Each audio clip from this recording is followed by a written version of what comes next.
8 नवंबर को 500 और 1000 के नोट बैन करने के बाद प्रधानमंत्री नरेंद्र मोदी ने गोवा में नोटबंदी के फैसले पर अपनी बात रखी। गोवा में ग्रीनफील्ड एयरपोर्ट के शिलान्यास के बाद अपनी बात रखते हुए मोदी ने कभी विरोधियों पर चुटकी ली तो कई बार वो भावुक होते हुए भी नजर आए।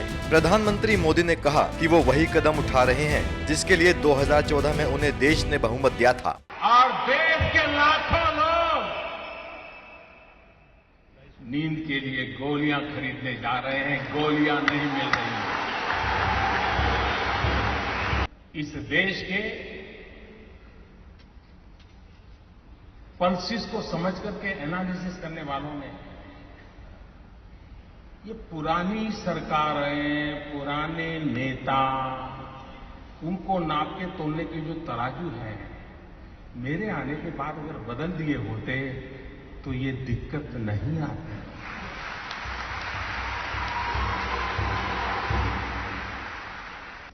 उनको समझ आना चाहिए था कि ऐसी सरकार देश ने चुनी है जिसके पास से देश की अपेक्षा है।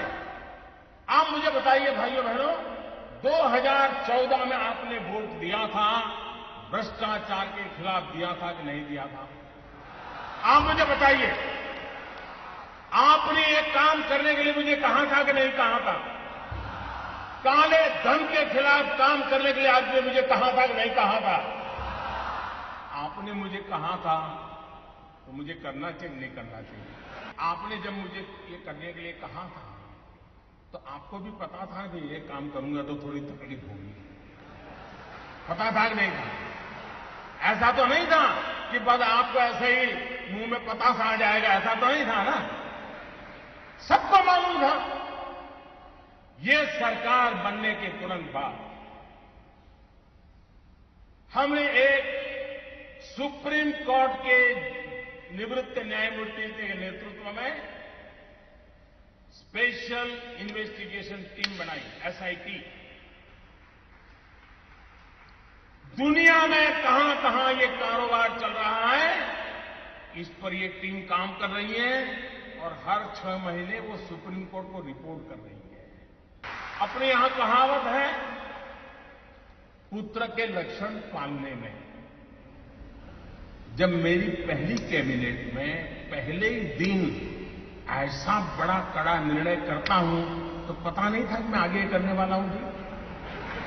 500 और 1000 के नोट बंद करने के बाद अब पीएम नरेंद्र मोदी बेनामी संपत्ति पर हमला बोलने वाले हैं। गोवा में अहम इंफ्रास्ट्रक्चर प्रोजेक्ट्स के उद्घाटन के मौके पर पीएम मोदी ने कहा कि अब हम बेनामी संपत्ति वालों पर कानूनन हमला बोलने वाले हैं। ये संपत्ति देश के गरीबों की है। दिल्ली के किसी बाबू का ये गोवा में फ्लैट बना हुआ है ना? मैं गोवा के बिल्डरों से मेरी शिकायत नहीं है, उनका तो काम है मकान बेचना। लेकिन गोवा में जिसकी 7 पीढ़ी में कोई गोवा रहता नहीं है, वो पैदा हुआ कहीं और, काम कर रहा है दिल्ली में, बड़ा बाबू है, फ्लैट खरीदा गोवा में। किसके नाम? खुद के नाम खरीदते हैं क्या? औरों के नाम से खरीदते कि नहीं खरीदते लोग? हमने कानून बनाया,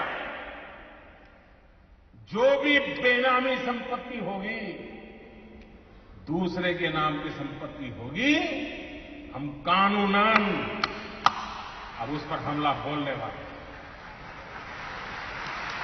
और मेरी सरकार सिर्फ और सिर्फ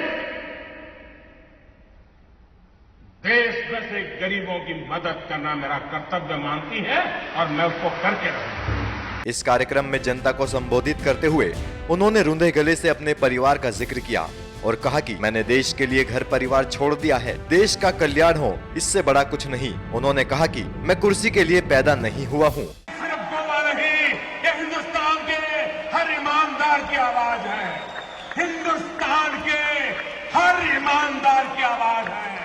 भाइयों बहनों, मैं जानता हूं मैंने कैसे कैसी ताकतों से लड़ाई मोल ली है।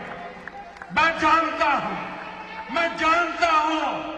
कैसे कैसे लोग मेरे खिलाफ हो जाएंगे। मैं जानता हूं 70 साल का उनका मैं लूट रहा हूं, मुझे जिंदा नहीं छोड़ेंगे। मुझे बर्बाद करके रहेंगे, उनको जो करना है करें। 50 साल भाइयों बहनों, 50 दिन मेरी मदद करें। देश 50 दिन मेरी मदद करे।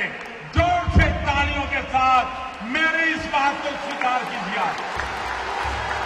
अपने संबोधन में उन्होंने कहा कि सत्ता संभालते ही मैंने काले धन के मुद्दे पर एसआईटी बनाई, क्योंकि लोगों की मुझसे अपेक्षाएं हैं। लोगों ने मुझे देश की कमान, देश की दशा सुधारने के लिए दी है। मोदी ने कहा, मैंने हमेशा देश से खुलकर बात की है और देश की जनता का समर्थन मुझे मिला है।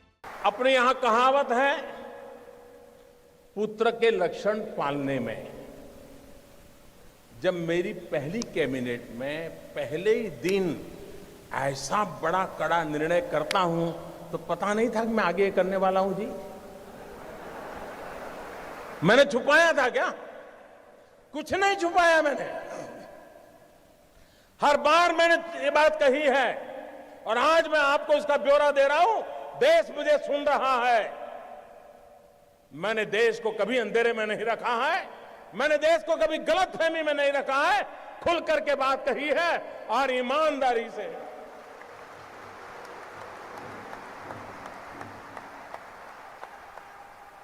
भाइयों बहनों, दूसरा जरूरी काम था, दुनिया के देशों के साथ पिछले 50-60 साल में ऐसे एग्रीमेंट हुए थे कि जिसके कारण हम ऐसे बंध गए थे कि हम कोई जानकारियां ही नहीं पा रहे थे। हमारे लिए बहुत जरूरी था कि दुनिया के देशों से पुराने जो एग्रीमेंट है उसमें बदलाव करें, कुछ देशों के साथ नया एग्रीमेंट करें। अमेरिका जैसे देशों को मैं समझाने में सफल हुआ कि आप हमारे साथ एग्रीमेंट कीजिए और आपकी बैंकों में किसी हिंदुस्तानी का पैसा है, आता है या जाता है, हमें तुरंत पता चलना चाहिए।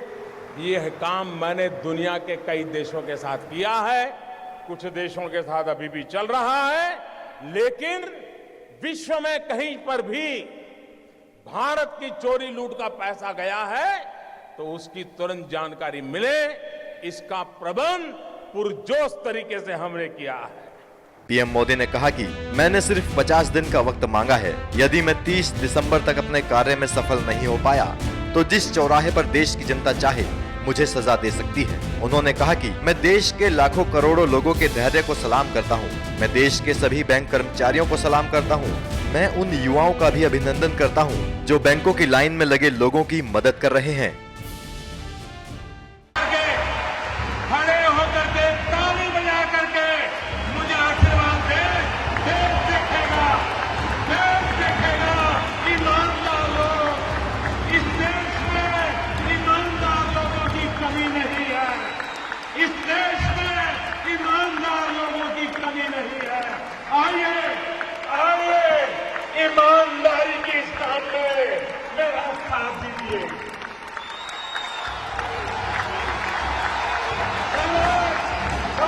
मेरे गोवा के प्यारे भाई बहनों, मैं आपका सर झुका करके नमन करता हूं। ये सिर्फ गोवा नहीं, ये हिंदुस्तान के हर ईमानदार की आवाज है। हिंदुस्तान के हर ईमानदार की आवाज है। भाइयों बहनों, मैं जानता हूं मैंने कैसे कैसी ताकतों से लड़ाई मोल ली है। मैं जानता हूं कैसे कैसे लोग मेरे खिलाफ हो जाएंगे। मैं जानता हूं 70 साल का उनका मैं लूट रहा हूं। मुझे जिंदा नहीं छोड़ेंगे, मुझे बर्बाद करके रहेंगे। उनको जो करना है करें। 50 साल भाइयों बहनों, 50 दिन मेरी मदद करें। देश 50 दिन मेरी मदद करे। जोर से तालियों के साथ मेरी इस बात को स्वीकार कीजिए। अपने भाषण में मोदी ने अपना इरादा साफ कर दिया है कि वो सपनों का भारत बनाकर ही दम लेंगे।